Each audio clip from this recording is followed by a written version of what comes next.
নমস্কার বন্ধুরা, আমার কুকিং চ্যানেলে আবারও সবাইকে স্বাগত। আজ আমি আপনাদের জন্য নিয়ে চলে এসেছি সকালে বিকেলে চায়ের সঙ্গে বা শুধু মুখে খাওয়ার জন্য একটা মশলাদার চিড়ে ভাজার রেসিপি। এটা বানাতে কিন্তু খুব কম সময় লাগে, খেতে কিন্তু দুর্দান্ত হয়।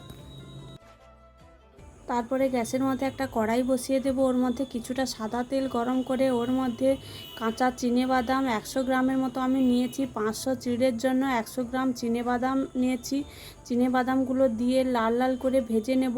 প্রায় ভাজা হয়ে এলে কিছুটা কারি পাতাও ওর সঙ্গে দিয়ে সবগুলো একসঙ্গে ভেজে তুলে নেব। তারপর ওই তেলের মধ্যে অল্প অল্প চিড়ে দিয়ে হাই হিটে 1 থেকে 2 মিনিট নেড়ে নিলেই চিড়েগুলো ফুলে যাবে এবং ভালো হয়ে ভাজা হয়ে যাবে।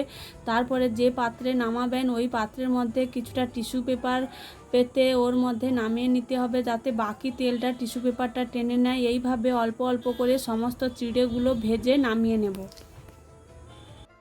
সমস্ত চিড়ে ভাজা হয়ে গেলে একটা মশলা তৈরি করে নেব। একটা ফ্রাইং প্যানের মধ্যে 2টো শুকনো লঙ্কা, কিছুটা জিরে অল্প একটু ভেজে নামিয়ে গুঁড়ো করে নেব।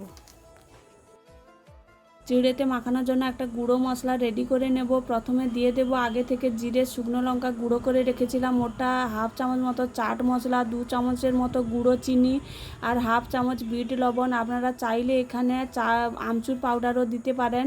সমস্ত উপকরণ চামচ দিয়ে ভালো করে মিশিয়ে নেব। মশলাটা মাখিয়ে রেখে দেব। তারপরে একটা পাত্রের মধ্যে ভাজা চিড়েগুলো ঢেলে নিয়েছি। হাত দিয়ে চাপ দিলেই চিড়েগুলো একদম ভেঙে যাচ্ছে, মুচমুচে হয়েছে। এর মধ্যে দিয়ে দেব বাদাম আর কারি পাতাটা ভেজে রেখেছিলাম ওটা দিয়ে দেব। আর দিয়ে দেব বাজার থেকে কিছুটা সরু সরু ভুজিয়া কিনে এনেছিলাম, কিছুটা ভুজিয়া দিয়ে দেব। আর যে মশলাটা বানিয়ে রেখেছিলাম ওই মশলাটা দিয়ে দেব পুরোটা।